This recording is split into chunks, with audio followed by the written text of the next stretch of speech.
event that's sponsored by Western Libraries in celebration of Open Access Week, which is 18th through 24th. 2 years ago, there was an Open Access Day, and it was so successful, and left so many unfinished things to be done that subsequently there was an Open Access Week last year, and then again this year. As you know, likely know, open access is defined as access to scholarly works that's free of any barriers, so free of cost barriers, so that no subscription costs, no licensing costs, no pay-per-view costs, and free of permission barriers, no restrictions vis-a-vis copyright and so on. Now, it's not free. It's free to the consumer. It's free to the user. It's free to someone who wants to use the materials that are out there. There is a cost somewhere, and there is a cost to the author and or a cost to the libraries. So libraries are supporting access to research materials in different ways in an open access environment, and we're glad to do so. And also today, I'm just so thrilled to have two speakers today who have embraced new forms of scholarship and new forms of scholarly dissemination. So the concept of open access journals, it includes journals that have this alternate business model where there are no cost or commission barriers. And also open access archives where authors can self-archive the content that they published or the penultimate manuscript of what they're publishing. There are thousands, well over 5,000 open access journals that are recognized in the DOAJ, the Directory of Open Access Journals maintained at Lund University. And there are countless institutional repositories around the world where individual researchers can archive their work.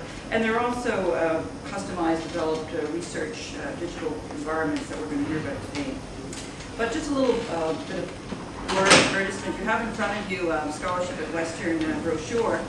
And Western Libraries established the Scholarship at Western in order to provide a home to host and showcase digital scholarship at Western, which includes journal articles, conference papers, and dissertations, among other forms. In addition, Scholarship at Western provides an online platform and infrastructure for publication of peer-reviewed journals, which up to now have been open access journals. And an example of one journal that I'm personally involved with on the editorial board is one that's published by the libraries, or it's developed by the libraries in partnership with the Teaching Support Center, but it now has a Canadian-based editorial board and serves as the official journal for the Society of Teaching and Learning in Higher Education. And in addition, if you do not already have your own website, or you live in a department of which there is at least one at the university which has barriers to individual faculty members mounting their own website, which I'll go nameless. There is part of Scholarship at Western Researchers Gallery where you can establish your own website and profile your scholarly output. And we have many outstanding examples going on. Now, open access and digital repositories that I've been speaking of as in the context of Open Access Week are evidence of change in scholarly communication and aspects of developing digital scholarship. And so today we're going to hear from two speakers who will share their experiences and perhaps I should more accurately say their experiments with digital scholarship, using technology to facilitate communication and collaboration among researchers across disciplines, across institutions, and certainly across geographic jurisdictions. And so this is truly international scholarship that's enabled by web-scale applications. And I'm looking forward so much to hearing what's going to be said. So I'm going to introduce the two speakers in the order in which they will speak, and then we will have time for interaction between our speakers and members of the audience following the talk. First, Dr. Juan Luis Suárez from Hispanic Studies, Professor of Hispanic Studies in the Department of Modern Languages and Literature, and Director of CulturePlex, the research lab on cultural complexity and digital humanities, which is funded by the Canada Foundation for Innovation, the Government of Ontario, and the University of Western Ontario. Juan Luis has published several books and many articles on the Baroque and on humanism. He has a really very entertaining and very artistically oriented website. Thank you very much. Following Juan Luis will be Dr. Alan MacEachern, who is an associate professor in the Department of History and director of Niche, a network of Canadian history and environment, a sharp strategic knowledge cluster, and he will tell us what that is too. He's the author of 2 books and the co-author of a 3rd, all in the field of Canadian environmental history, humans' past relationships with nature.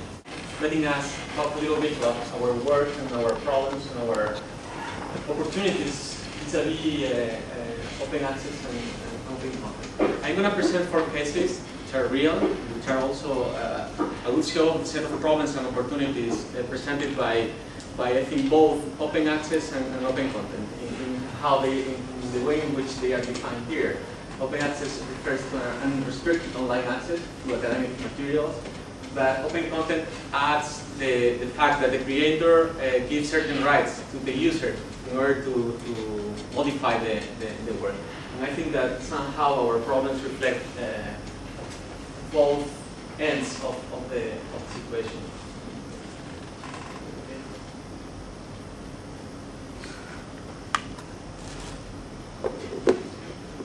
The context is the context of 2 different research projects. One is the Hispanic Baroque project, which is an MCRI funded project made up of 35 researchers from, I think it's about 10 countries. And we do research in several places, in North America, in Europe, but also in Latin America. One of the cases, a couple of cases we have are from there. The other is the newly created CulturePlex and the mixture and coming together of people from the humanities, from sciences, and from the computer science. You have a certain tradition already developed around open access and open software and all those things, which in some cases are very contradictory with the more proprietary mentality that we have in the humanities sometimes, I would say. The 4 cases are the videotaping and knowledge mobilization in the Hispanic Baroque project, the problems we have with images in the database of Baroque art, the open software communities around our programmers and how we are immersed now in that international global network of programmers, and how local interests are sometimes contradictory to our, and we are the global part in this equation, the global research. When we go to the Bolivian jungle and the Baroque heritage of the indigenous peoples there in the Montes region. Okay, this is the first case, and it's in some way the simplest, in the sense that what we are trying to do when we started the project was just to implement some of the ideas that Sher has been embracing for quite some time. Making the knowledge we create as open and accessible as possible, in the sense that we have to somehow respond and be accountable to the Canadian public who are funding our research, and also to somehow honor the idea that what we create in public institutions in terms of knowledge, and in any, I would say, in any educational institution, should be for everybody to enjoy and to work on. So basically what we have done since we started is take every single thing we do. We take everything we do here. It's either student presentations, invited guests, our own conferences, everything. But now we have also become a little of a pain with all of our partners, because we go to India and we have a conference there, and if we collaborate with partners, we require that everything is taped, either in audio if they don't have the capabilities, but everybody does now, or with video, basically. We go to Mexico, we do the same. We had a conference in Liverpool last May, we do the same. Okay? So we basically try to take everything. And we put that in those videos on our own website. We also have a YouTube channel. Now for 12 months or so we've been had that. That presents some issues and challenges in terms of having the infrastructure and making this part of our workflow. Okay, but other than that, I think that everybody could do it this way. So we have, this is just a show of the YouTube channel and one of the conferences. And I would like to insist on the idea that, because I'm going to talk about this a little later, about this is a very traditional panel kind of setting, and we're just taping with all the problems that presents for audiences. In terms of, you're going to be watching there for an hour how a guy talks to the camera about any arcane issue or not. These are some of the videos that we have of many different places. Okay, this is here, actually in that room over there a couple of years ago. This is UC24. And this is in Ottawa, I think, or in Mexico, etc., etc. So we have a good variety of content, a lot of material about what we have been doing our research. what are the objectives that we have when we do that? The first thing is to maximize the impact, because in every grand competition now, but especially in the MCRIs, a very important component is what they call knowledge mobilization. So we have to give reasons and explain how we have been doing that, and they are not happy with academic dissemination, the normal academic dissemination anymore. So we try to go Web 2.0 as much as we can. But we also want to own our content. I think that's one of the most important things, that we start owning, creating and owning our own content, because in the process of mercantilization of culture all around the world and the transformation of culture into entertainment, I think it's the big corporations, or the media corporations, not only the big ones, who are owning more and more of the collections of pictures, videos, materials, everything that we deal with, culture. Okay? Problems. I think the main problem is not to have a video camera and be paying with all your colleagues and partners, but the main problem is that even if you don't have all those materials, it's very difficult to mobilize a community in the web. You really need a professional manager doing that. People have been talking about putting everything into Twitter, into the university channel in iTunes, into YouTube, and you can do that. You can do all that, and you can find our videos up there. But you really have to be interacting with the community. I think most of the large companies are doing that now, but we don't have the funds or the infrastructure to do that. Otherwise, the websites become very static, not very usable in a very short period. Issues. I mentioned that you have three guys like ourselves giving a lecture with no expression, with a single camera, and in a very boring manner. The question is that going to create any impact in any audience beyond the academic community that we are already reaching by all means? And probably the answer is no. The question we have now is, are we able to go more mainstream in the way in which we use the technology, in the setting, and in the way we transmit that kind of knowledge? And by then, are we going to water down our content? Are we afraid of that? Or are we able to have the double standard, being able to address a specialized, professional, academic community, but at the same time go mainstream and compete for that mainstream space of culture with our own input. The second issue, which I think it's a social problem, but it's been solved in many communities, is the creation of a community that somehow curates and determines the quality of what we are putting out there.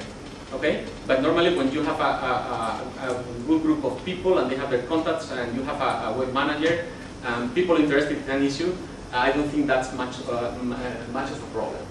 That they can be creative and they really are creative. What I want to raise here is that the way in which we control the quality is not anymore only the peer review process that we follow in academic terms. If we go mainstream and we want them to be this mainstream distribution, we want them to be effective. So that was the first case. The second case is the Baroque art database, that is also part of the MCRI project, and we have been collecting and archiving information about Baroque paintings in the Hispanic world, both in Spain and Latin America, for the last 3 years. We have over 13,000 paintings, records of paintings. I would like to be precise about this. Authors, locations, a lot of information really in what I think is a unique repository of information and a unique resource, at least in our field. We have very rich searching interfaces and a very robust programming code, so we have almost everything. But I would say, not illegally, we have not many images, okay? Or not illegally, with the A, there. So this is the main interface of the homepage that the researcher will find. And the problem we have here is that, again, our objective is to own our own content and to create a research tool according to our own needs, that it wasn't out there. Okay, collecting all this information about many different locations, many remote villages in Latin America from over 400, 300 years ago, it's really complicated sometimes. Problems, legislation about images. Institutions, even public institutions, are extremely proprietary. Public museums, in Spain, here, in any place. They don't give up anything. They own the content, okay? And they own it in their own way. and you cannot say anything, because, I mean, you can say whatever you want, but they don't listen to you. But there is this idea of the public interest being represented by the way in which the museums handle that information. And at the same time, especially in Europe, I think in Latin America, has become a way of protecting themselves, protecting the state from the harassment of companies, of media companies, trying to own and control all the media, all the content in the world. Okay? Managing the process is really complicated.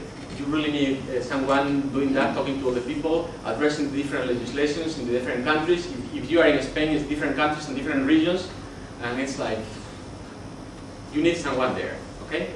Luckily, we have someone for doing our team last year. Okay, and the issues, who owns culture? The museums, the bureaucrats, the Ministry of Culture. Who owns culture? Because culture is our business. That's the main point in all this presentation. What is our role in the management and distribution of all this information? The other issue is that you need complex, really specialized research teams in which someone has to know about law and has to be able to communicate with all these intermediaries. Third issue, open software at the CulturePlex lab, which is a lab for cultural complexity and digital humanities. Sorry. And now we have programmers here, and they have their own culture, their own ideas. Okay. So in this new atmosphere, there is a clear trend in a great part of the programmers community of going towards open and free software, and they don't want to deal with anything proprietary. Okay. Last case is a couple of weeks ago when we installed the new computers in the lab, and they didn't want to install anything related either to Windows or anything like that. Okay, go Linux or don't go. So we have, for instance, this problem with Sigma, which is a system of graph databases that we're developing and ensuing analytic tools for complex systems. Okay, and I think that this, or the system that you are seeing that I am using, that also was developed in my lab, would have not been possible without having a community exchanging code constantly. Because in both cases we are using libraries put up there by the communities, by the programmers, for other people to use. In many cases, completely open access, and in many cases, open content, so you can change the code. And the pace of distribution of information and building new products is amazing this way. Okay? It's the same thing is what we do now. We create something and we put it out there. For instance, in GitHub, we have all the contribution of Javier and Diego to the modules of this project, which is based in Sweden, I think, but with programmers collaborating from all over the world. Okay, again, the pace of construction of things is amazing this way. Otherwise, we wouldn't have the power, the ability to do anything like that. Another of the pages in which people exchange code, and the code is validated by the community, which is the other important part. That community is already built, and people validate what colleagues write about. Objectives: develop our own tools for our research needs. I think that's basic, and I think that's going to be, along with fostering technological autonomy, a key issue in the moving of normal humanists or traditional humanists to digital humanists. Okay, digital humanism. Become more autonomous in technological terms and less dependent on big corporations and proprietary software. Problems: if you are the head of commercialization in the university, or I don't know, you are the VP in charge of getting the funds to run the university, you probably are concerned because if anything of any value comes out of our coding, and you cannot commercialize it, or it's going to be a little difficult. You can even do it because in many cases the open content policy and regulations allows you to do something. But I don't think I'm going to become rich in this life, so that's not a concern. Issues: increasing the rate of productivity and innovation. That's basic in our case. I think we can build things like that in several months, at least in a few months in the beta versions. And the formation of communities, which is a problem that we talked about at the beginning, it's already happening faster than in the scholarly communities, I think. in this environment. So this is the third case, and this is the fourth. Local interest and global research in the Bolivian jungle. In this case, as I say, we're the global research protagonists in this equation. And the local interests are represented by people from the church there, the indigenous communities, and several other groups. What's our objective there? Is to develop a long-lasting and fair relationship with the community and make the archive available to the world. What archive? There is several places in the Bolivian jungle in which there were Jesuit missions. You remember the mission, the film, in which the Jesuits collaborated with indigenous people to import and recreate Baroque music from the Baroque period, around 1700 and all that. Then the Jesuits were expelled by the Spanish monarchy from all the territories they led, but the communities kept the music and kept passing the music along from generation to generation and using them. And then suddenly a musicologist, or some of them, discovered that there are several of these archives of Baroque music in several of these mission towns. Okay? One of them is San Ignacio de Mojos, which is located here, in the middle of nowhere, basically. And that had, I think it's over 2,000 pages of music. So that's a treasure for any musicologist, anyone in love with archives. But we have the following problem. We are authorized to work with them because we have several intermediaries, a musicologist who is also a priest and have been in contact with the community for a long time. And we have, in this case, Pietro Nardo, one of our collaborators, have created the full catalog of the archive in San Ignacio de Mojos. But then at some point, I naively asked the priest in the community there, not our priest, but the priest there, why don't we put all these manuscripts? We scan them and we put them up on the internet. Great idea from our point of view. Open content, you are going to publicize the community, everything.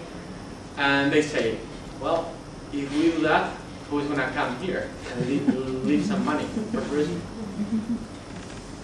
In other words, why do we care about to research on our own culture if we don't get anything in exchange? And then we thought that we were very, if you want, progressive in all this thing of the content and the distribution of knowledge, and we have a very real problem about this. Local economy, again, who owns the culture? It's themselves, it's us, it's universal, and anyone can have access to anything created by the human being or not. How could you make compatible the local culture, the local interest, the local economy with our own research interests? So, for you to have an idea, this is the boat in which we put the cars across the Mamoré River, because most of the time the river completely floods. This is supposed to be the road at some point, so you cannot use it. These are our intrepid grad students. It's for share only. We put him there. And then you go and you have this kind of things. It's already cataloged and taken care of and all that, but this is one of the original pieces of furniture in which they have this course. This is one of the churches, the Jesuit tradition, and this is one of the pieces of music. Okay? Oops, sorry.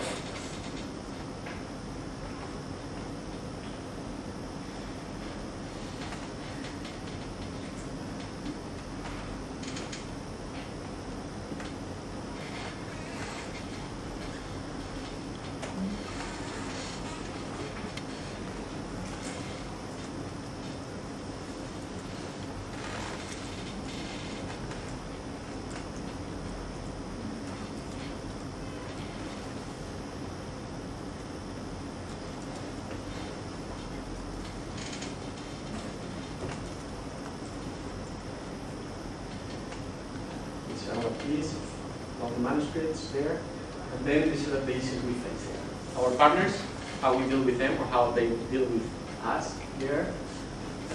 The importance in terms of research and history of all these scores.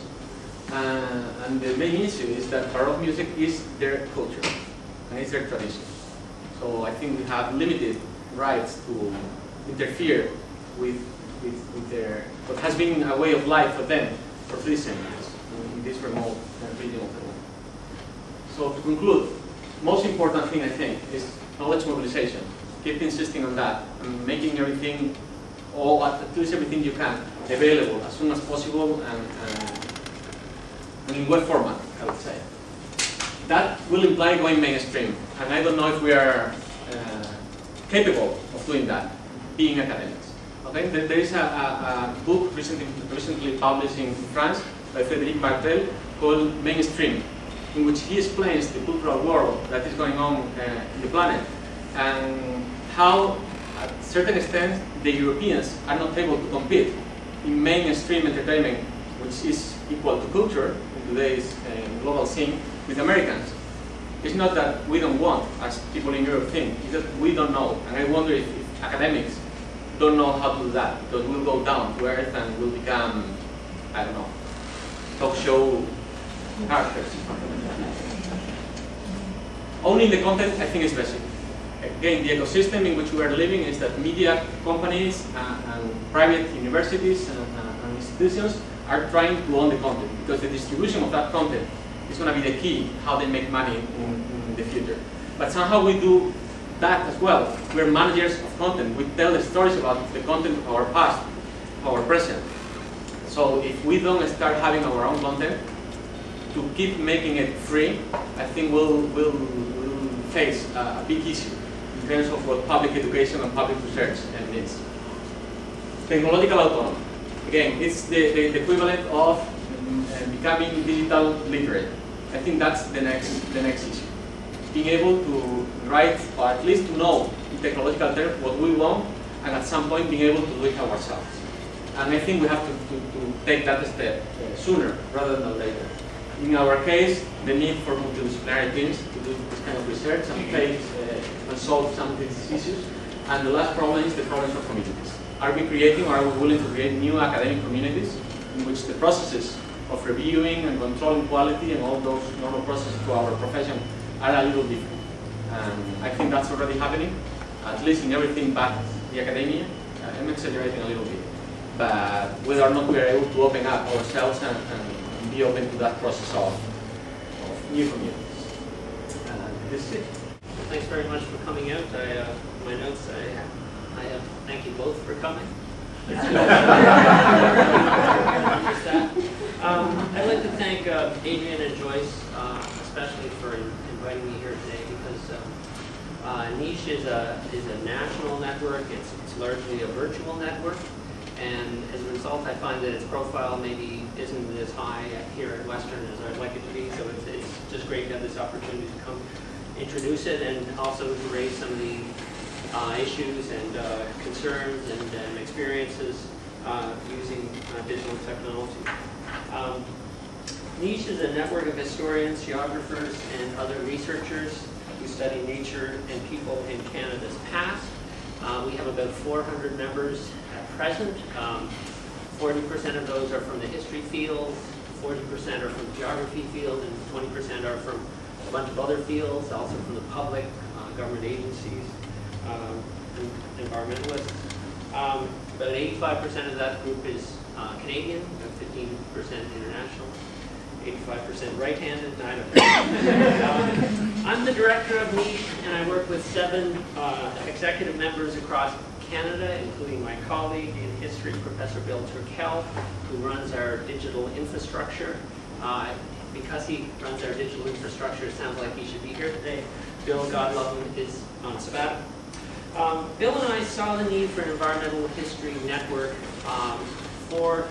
in Canada in 2004 and started up Niche then. And our timing was really, I think, impeccable, because SSHRC was just starting up with a new program called Strategic Knowledge Clusters. The idea behind the Clusters program was basically steal an idea from Silicon Valley, put researchers in greater proximity, have them communicating and collaborating more readily, and the result would be, they hope, more than the sum of its parts. Okay, that's great, but of course SSHRC was looking to do this in Canada. Replace the idea of an inward-looking, geographically defined network with an outward-looking, geographically dispersed network. And that, as you can imagine, is not quite the same as Silicon Valley. I remember early on in the process, someone from SHRC telling us, we don't want you to fund Air Canada, okay? We're not just trying to give you some excuse for traveling people around the country. What we're trying to do instead is imagine developing a network where people are getting together in different ways, make sure the money is going to the researchers to help mobilize and disseminate their research. Niche received 2 small startup grants, or shortly after startup in 2005 and 6, and in 2007 we received stable clusters funding through till 2014. So we've taken these as being our goal, to develop the field of Canadian environmental history, historical geography in Canada and beyond, to encourage communication and collaboration. And by the way, let me encourage communication and collaboration. I think Juan Luis mentioned that, but that's not necessarily a natural fit for a lot of humanists and social scientists. So encouraging not to collaborate all the time, or not to be networking all the time, but to do it when it seems right, to communicate and collaborate when it seems right. So that was one of the things that we've had to, that we've tried to do. We try to be a model of how a geographically dispersed network of researchers can communicate and develop its research in the 21st century. And we try to be a model of how an academic field can communicate its research beyond the academy. So I guess I've always kind of thought about what we're doing with Niche. On the one hand, what we're trying to do is kind of build this environmental history community in Canada and improve the study of this field. But also that we were very much into experimentation, that we were going to be trying to do things in new ways and to see what came of that. I'm going to start with our website at nichecanada.org, niche-canada.org. In many ways, we are a virtual network. There's never been a time when all 400 members have gotten together in one place, and probably never will be. So the website is our home, but it's also our home because it's kind of the starting point for a lot of other technologies. I know you're going to have a website. Whatever you're working on, you're going to have a website. But I guess one of the things that I'm going to talk about it for a few minutes because it is kind of our starting point for so many other technologies. We use a Drupal content management system, which is an open source content management system. We do it so that any signed-in member can post to it. I'm very happy that right now our front page has 10 different people, 10 different researchers with news stories or of one sort or another, chosen and moderated by our webmaster, but before being put on our front page. A few features of the site I might mention. We have a variety of feeds. I think that's one of the lessons we have. Like you can have a Twitter feed or an email feed so that you get everything that happened on Niche that day. I have an email feed. I just rely on email. I don't Twitter. But I guess the point is that we really have learned in this process that you can't take people very far. You really gotta wait till they come to you, until they accept the technology. Early on, we try to teach people some technologies, try to convince them to do this. That never worked with researchers. What worked a lot better was waiting until it became either that we used their existing technologies that they were familiar with, or that we waited till it became pervasive and ubiquitous, and then it's okay. You know, 2 years ago, Twitter seemed pretty rare. Now there's more people using it. We have a directory.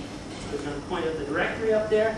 One of the features I like about that is that people have to put in their own information. So we've used that all the way along to kind of show, here's the people who've signed up, who've taken the time to sign up. If you look at our directory, and maybe this is a good reason why I'm using PowerPoint instead of the web right here, is that 5 of the first 7 names are spam. And I just noticed that this morning. It's a little embarrassing. I'll have to go remove those. We certainly have some issues with that, but most of our members, God love them, are real members. One of the things that we love about the content management system, it mentions tracking up here. Basically, this website gives us an archive of visitors all the way along. We know where visitors are coming from, and so in terms of building a network, it's been really useful because all the way along we have really good records about what kind of usage we have, where people are coming from, where people are going, things like that. I'm going to quickly, I hope, mention three of the main sections of our website: projects, events, and resources, and just with some examples of some of the things that we've been doing. We have 6 core projects in forest history and water history, and a number of other core projects. But I focused on a little section here just because they seem kind of representative of some of the different sort of activities and forms we've been using. For example, I created a virtual exhibit, or co-created with a PhD student, I should say, who, by the way, gets top billing, so I definitely should say that, that uses photos and audio and a narrative as well. We have things like People in the Bay, which is a student wiki on student-organized wiki on the Hamilton waterfront. We have people in Newfoundland. We have Newfoundland's Pique Nord by a Newfoundland archaeologist putting together maps and photos and historic photos of fishing off the coast of Newfoundland. What we've tried to do in so many of our little projects, and we have projects, I think, of a lot of different shapes and forms, and I'm very happy with that. We've found that mobilizing and disseminating research data, and particularly creating repositories of online data, has been particularly valuable. That's probably the best thing we've done so far in little pockets, whether we're capturing oral interviews of back-to-the-landers on Prince Edward Island in the 1970s. We have lists of compiling material on climate data from archives around the world, historical geographers' slide collections, which we're wasting away after the retirement of many noted historical geographers across Canada. We're digitizing those as well. The creation of those sort of repositories has been really important to us because it's brought us new interest from new communities, and gives us both a sense of kind of unique or immediate applicability, and also permanence. And I think you have to put permanence in quotation marks these days. One of the other features that our event builder, which I think has been very successful by our network as well, where any member can come in. You have a workshop, you have a conference or something you're organizing, and this basically helps you do it. Plug in things like your schedule, maps and directions, meetings, and it creates a page for you. And one of the lessons I think that we found is that when we start doing things like this, if we give people some kind of early services, that they go beyond them. And we had, for example, just this month, a grad student conference put together using, starting off at our website, which was a virtual workshop with somewhere between 20 and 25 individuals from all over using Skype and speaking to each other on Skype. And they also had, and I love this feature too, they had a virtual field trip where they all contributed from wherever they were images about car culture, and then talked about that on Skype. That was something, you'll notice that that was a grad student workshop. And I think that that's one of the things that we've really found, that we've had great buy-in from grad students, and what we've tried to do, I guess you could say, is we've tried to win over grad students and then have them go back and infect their advisors and their home departments, and we've had very good success with that. And obviously, because grad students, more than, I think, than some older faculty members or faculty members, they're more familiar with some of these technologies, they have more incentive to learn new skills, and they're more open to knowledge sharing. In terms of our resources, we have a pretty substantial catalog of presentations, audio and video presentations, and also a podcast series. And again, that was an example of a series that we had no idea when we started out if it was going to be successful. We really didn't know if it was. But a young faculty member wanted to set it up. It quickly became the #1 visited thing on our site. About a 45-minute audio podcast describing some component of the history of nature and the past in Canada, and it's now our most popular feature. So again, I think it's been kind of we've been strong in terms of experimentation and not knowing really when we started out or at any given time exactly where things are going to be going. I should mention, beyond the website, we have, I think this serves as a good example, we made a partnership with the University of Calgary Press. And we asked them, we want to run a series on environment and history, but we asked for what I thought was going to be problematic. I said, can we have it simultaneous with print publication? Can we also have simultaneous free open access online publication? And I felt that we needed both because of our mandate, because we were trying to get this scholarly research to the public. We wanted this to be available. We wanted to be free. We wanted to be ungated, not a year later or something like that. But we also knew that if we wanted to get authors, if we wanted to get Canadian scholars, mostly, we're still at the stage where they want to see the print publication. They want the book. And University of Calgary Press, to their great credit, jumped at the chance. They said, sure. So our first book in that series is coming out in spring 2011. One of the lessons we've learned from that, though, is that one of the difficulties we're facing, or going to be facing, is permissions. Because you get things like a photo from the Library and Archives Canada that they're happy to use to give you, to pay the permissions for print publication, but then have it on an ebook or have it free online, and it creates different things. Are you getting the rights for 1, for 2, or for 3? And that's turning out to be a challenge, as people say euphemistically. Adrian and Joyce asked for me to tackle a couple questions, and I'm going to go over these very quickly, or at least some kind of random answers to that. My list of answers is certainly not going to be exhaustive, but I hope it'll at least get people ready to discuss things more. What is the impact of technologies on research practice and the dissemination of scholarship? These are geographically and throughout society widespread and pervasive. Obviously, that makes a huge difference. There's a certain amount of self-archiving that can be done with these, such as the content management system we mentioned there. Lower transaction costs for communicating and networking. And I think, personally, my sense is that among scholars, there's greater interest in applying some technologies in some ways. And I think that that's really what we have to do. It's not like everyone has to learn everything and learn every single technology new one's coming along. And also thinking more in terms of research-specific dissemination. What is the right way to disseminate this? I feel this. I've been really feeling this lately that, photography is invented in the early 19th century. 20th century, moving pictures were kind of important to the 20th century. So as an historian sticking to text, especially an historian of the 19th and 20th century, sticking to text is really limiting. And I've got to be making more use of photographs, more use of oral sources, more use of film. And really some of these technologies are really opening that up and making that possible. Another question was, what are the benefits of open information exchange in terms of advancing research and scholarship?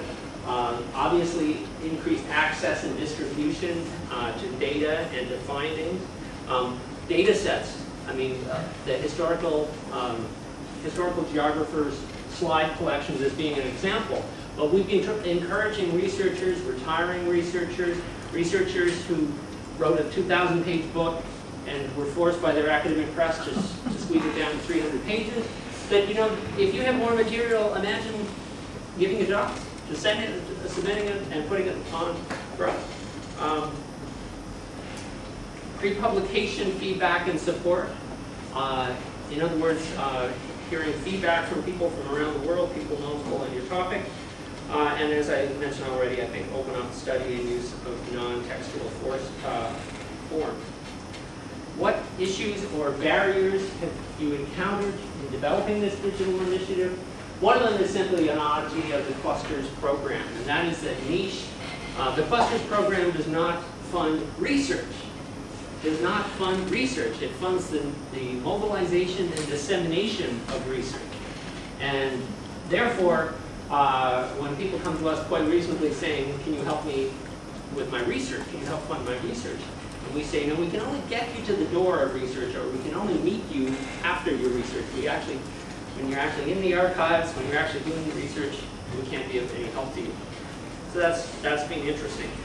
The other one is open source closed universities, as I put it there. Niche has been committed not just to open access, but to open source. Free, open to the public source code, like our Drupal website. So is SHRP. SHRP says that it's committed to open source and open access, and I think that's actually one of the reasons that Niche received the Clusters grant. But universities, and UWO is no different than this, I don't think, well, I know it's not, has licensing arrangements for proprietary software, even for wikis. We moved, for example, with Niche from having UWO do our systems administration for $0 a year, which was admittedly too low. We actually went to them saying, we should be giving you some money for this. We went up to $2,000 a year. We went up to $8,000 a year. And then UWO decided that we will do your systems administration, but not for any open source content, not for our Drupal content management system.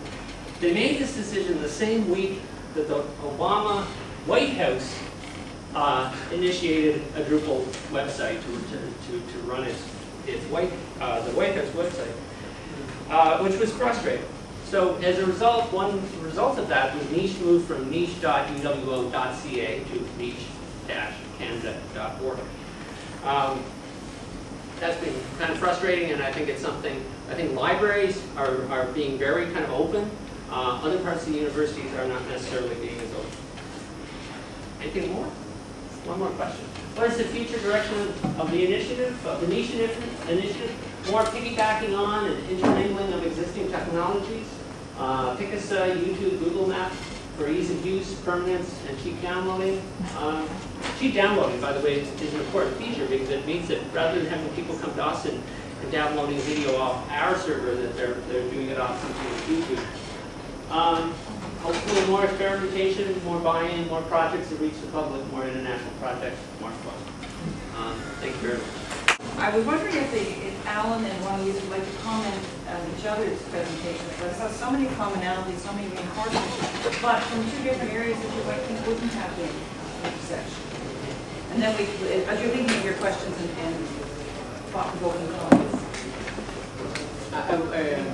The little secret is that our project, somehow our people have run into each other on campus and beyond before this meeting, so how we already know with what Alan and Bill were doing. We have been to several conferences about digital humanities in Canada and the States.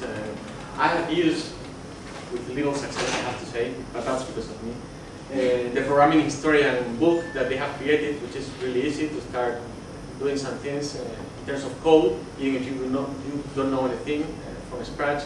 So I think completely in the same wavelength of what they are doing. The Drupal case is a very interesting case of the hurdles of working within this kind of environment and at the same time being able to do things the way they think they have to do it. I feel like I should say something, but I don't think I have any more. Well, I'm sure that there'll be comments from the audience, some of whom I know, actually, yes. So who's going to be first? So, see, hard to put your hand up, but once you've asked it, then no one else will scoop your question or comment. We have the same. We have the same experience with our researchers. The first meeting of the Baroque project 3 years ago, I think that they would kill me after I said that we want to build a database. And they told us we are trying to reinvent the wheel. The University of Ontario has this database already of something completely different, which was in a database for Takatabo. I'm not going to use this. And we have the next full team meeting 2 weeks ago here, and suddenly they see the tool. 3 years have passed by, and that I think that's very important in terms of the technologies and how we use them now. And suddenly they see the articles coming out of the use of those tools, so they are much more open to all that stuff. I've got a question. I think I'm going to ask it from a student standpoint, and all the instructors here, please, jump in if you feel you have to. In terms of peer review of the information that ends up on all these different websites, there's obviously for journal subscriptions and so on, there is a peer review process to put that stuff up, and then they might even embargo it so that it doesn't get posted until later on and so on. But students that might visit your sites and want to reference them and use them as reference material, and if it's a moving kind of picture, like somebody's indicated, you can actually alter it and so on. And then they put in a little date and say, well, this is when I accessed it, and that was there then, But what do you think about, the peer review? You said, I think, Madame, you said that before somebody posts anything, it has to be vetted through somebody before it gets posted. We do have things moderated. Everything that it arrives to our website gets moderated, just to make sure that that it's not spam, basically, or completely inappropriate. But that's not happening very much, and most of it makes its way safely on immediately.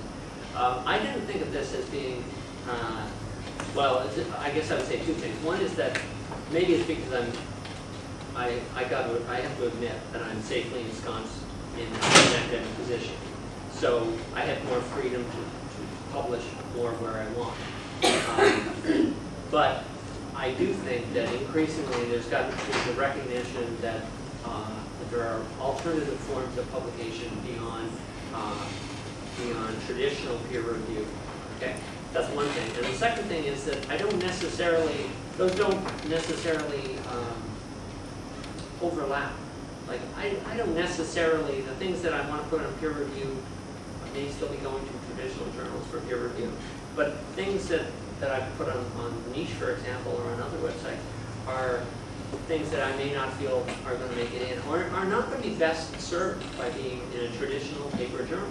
And I think that the work that Ryan O'Connor and I did on Facto Landers on Prince Edward Island, where we use oral interviews and we incorporate those fully into the discussion, you can't do that in a textual journal.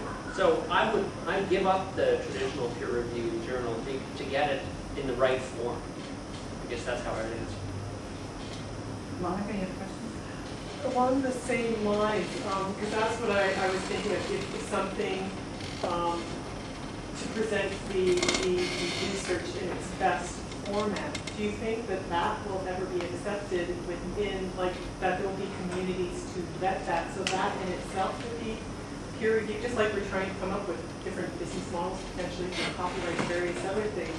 Are there different models for peer review that open access and the technologies themselves can help us do? Well, my sense in that's already happened in a number of different ways.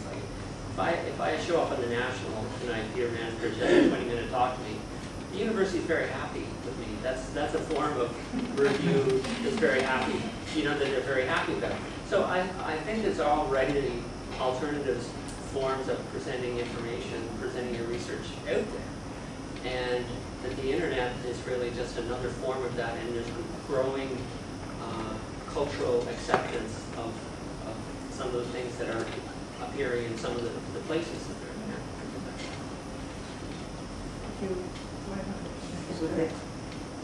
Sure.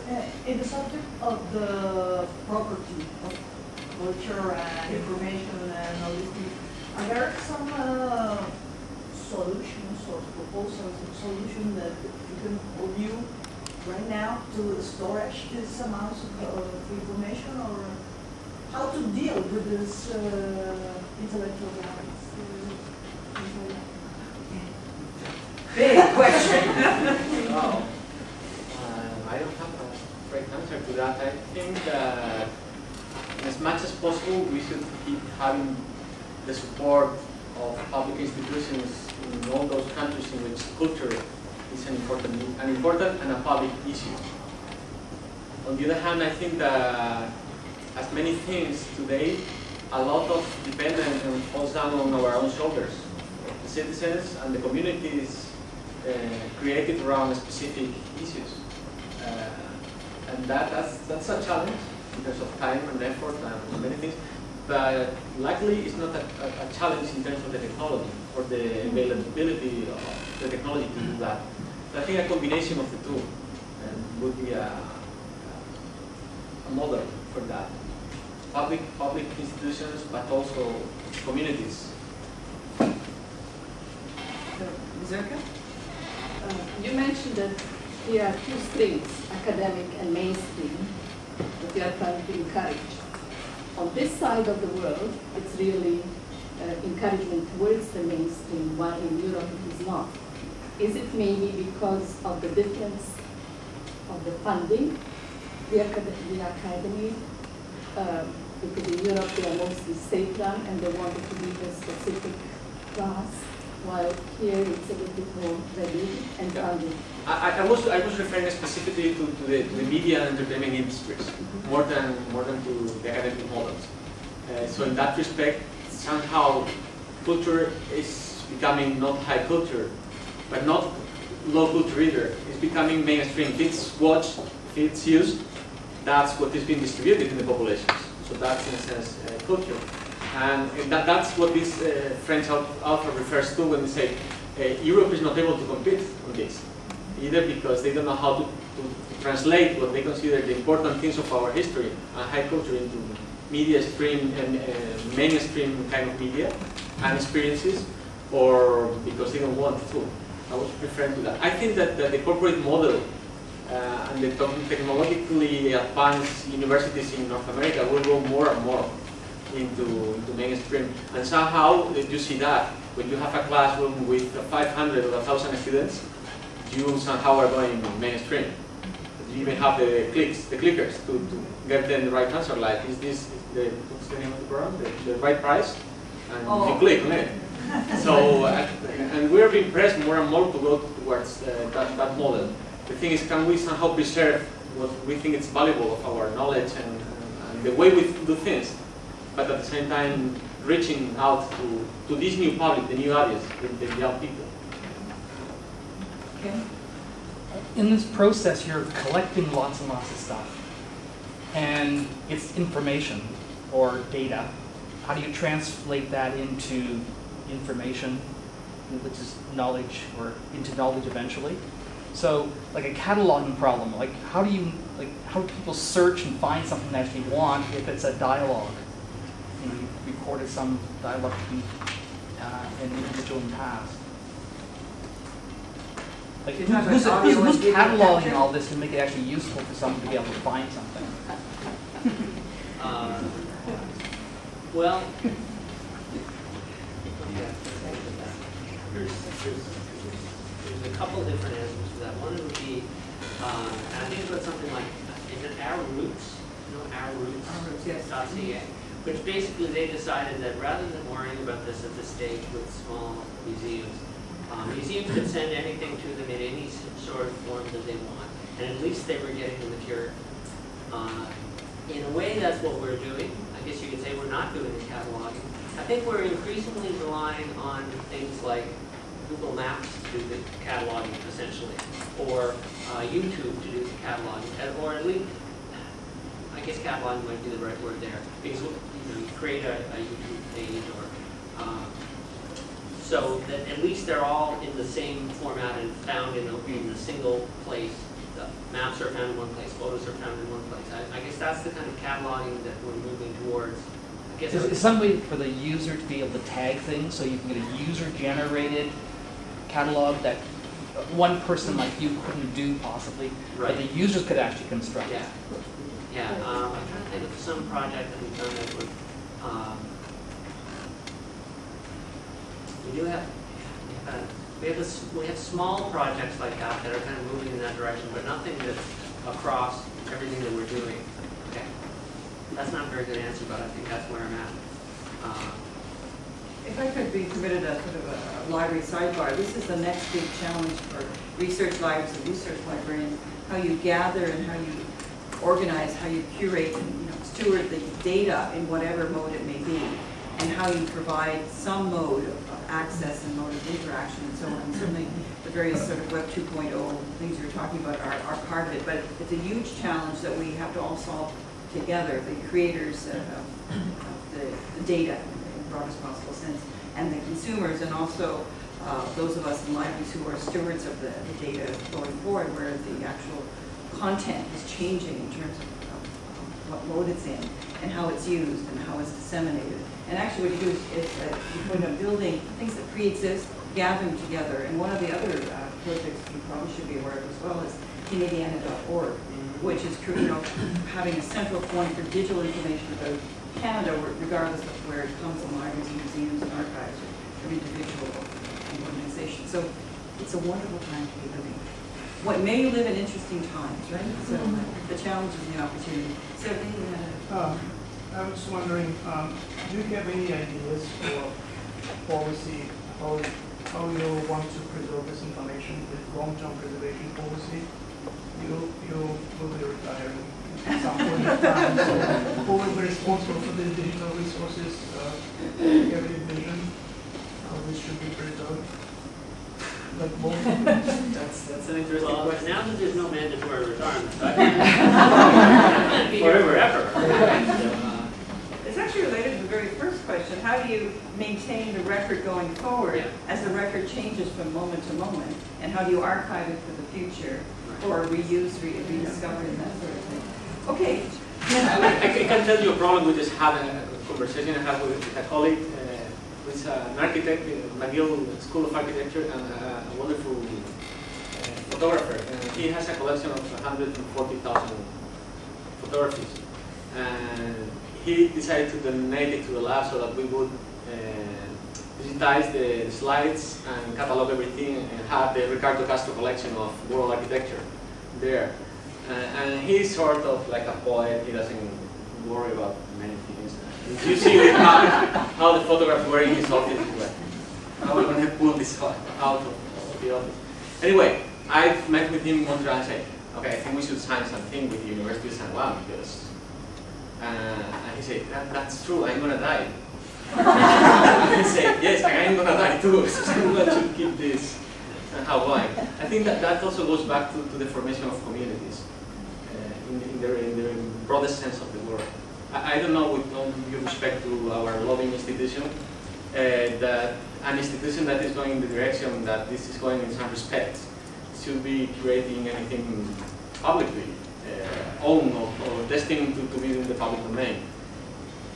That's my impression. That this should be, I mean, this is a public institution, this should be the place to own and create that forever. But if we keep going corporate and more corporate and all that, say, maybe they will decide that they don't have money to clean up the buildings in 10 years, and they will sell out the collection. Let's have a more positive note here. Well, yes. Could I ask Dr. MacEachern, how did the University of Calgary Press resolve their conflict regarding simultaneous publication of print and digital versions of the book? Let's make it clear. They're going forward. All three versions are going forward. Yeah. There may be, it may well be the case that the print version has every single photo, for example, whereas the That's the permissions. I understand that difficulty, but the press has its own conflict because they're going to lose paper sales. They think, well, I mean, or will they? Their reason for going this route is figuring that on the one hand, I should come clean, there's two reasons. One reason is that University of Calgary Press is unusual because it's tucked in with the University of Calgary Library System. So I think that gives it more of an open access sort of dimension to it than maybe some other university presses. So that's a big asterisk at the beginning. But the second reason is that they think that they're going to experiment with seeing if they end up losing sales. Or will they gain sales? Will people say, I like having this, but I'm tired of having the PDF. Do I want the book? Or even will they look at the website more and decide they want the book? So they are not sure if they're going to lose sales because of it. And they're happy to experiment with our series and see where it goes from there. Because they know that there are ways for them to do it. The traditional way of publishing is running a print run of so many copies. Yeah. But they won't do that. They shouldn't, if I was them anyway. I would do just-in-time printing. Yeah. And they do that from the digital version. And this sort of approach, I just wondered if they thought it through. Well, Alan is right about the organization in Calgary facilitating this. And you're certainly right about the books on demand. But Tom Hickerson, who's the Vice Provost for Libraries and Cultural Affairs, oversees the libraries, the archives, the press, and the museum. So it's able to have some synergy there. And Tom is a strong proponent of open access, and Calgary's provided a fund for funding authors to publish an open access journal. As a second thought, I brought a graph with me, but certainly not for everyone in this room. There's an article published in Nature that showed that articles published in open access journals are cited much more frequently than those not, which is the same thing. You put the profile, people see it. Same thing with CDs, right? People buy things that they come across electronically. So we're going to have time for one more question before I make my some concluding remarks. There was, yes? Well, I don't know if this is completely fair for Juan Luis or Alan, because it's not really the mandate of CulturePlex or niche, but we've been talking about sort of opening access to our research and trying to reach a wider audience with it, mainstream it, sometimes with work that is not designed to be accessible or for a wider audience. And there are sometimes that Alan spoke about asking, well, what is the right form of dissemination for this research? There is another body of work that most of us or many of us do where we do put a lot of time thinking about making it accessible and thinking about audience. And that is our teaching. And I wonder if it makes sense to think about what would open access teaching be, opening access to our classrooms, which are in many ways even more closed than our journal articles. Or is that too close to the core financial product of the university to sort of open up and share in the same way? I could say something. I think that's excellent, because I've been feeling the same way about teaching Canadian history, where I go into a classroom and they let me talk to 175 students about this great big enormous topic, right? And nobody else in the Canadian history field knows what I'm saying, right? Whereas when I publish this little bitty thing on some specific moment in Canadian history, and that's what I show to my academic colleagues. And I find that very strange. And I was at a talk this spring where someone, a Canadian historian, said we should be teaching more. We should be teaching what we do. In other words, teaching in the lectures more about doing Canadian history. But we should also be doing more of what we teach, which should, I think, means kind of stretching our elbows and covering bigger topics. That's not quite where you're going with that, but I think that there should be a closer interaction between the teaching and the doing. Your website actually has some statements like the synergy you see between teaching and research. I think I will go back again to the issue of if you open up too much, you somehow are going mainstream. The thing is, can we do several formats or a different way of presenting our knowledge, or I don't know where the balance is. But I would be also in favor of both the teaching and the materials we use for teaching. I think the example a few years ago of MIT is very interesting. One of the powerhouses, and they are not scared of showing what they do. What would UWO start doing if I started YouTubing my lectures? Would they think that was a good thing, or would they think that was bad? Get fired. They're charging the students admission, essentially. Okay, they are. To your lectures. Isn't that what you're saying? Even course outline does not belong to the professor, it belongs to the department. That's questionable. Well, let's not get into that kind of stuff. I think that's an amazing question, and you certainly put it in my mind to think through what it would look like. I think, and I'm hoping our speakers will stay on for some ongoing conversations, but I want to say I was really good to hear about the open access, open content, open source, to know that there are practitioners within our university and Canadian research that embody those open principles. I'm also quite impressed by the acronyms that were created in terms of niche and CulturePlex, which help to remember what's going on. I certainly want to thank both our speakers today for their contributions. I want to thank Adrian Ho, our Scholar Communication Librarian, who put this all together. He's about to present some orange-flavored gifts to our two speakers. And And I want to thank the audience for your participation and your provocative questions. I wish we could have gone on longer.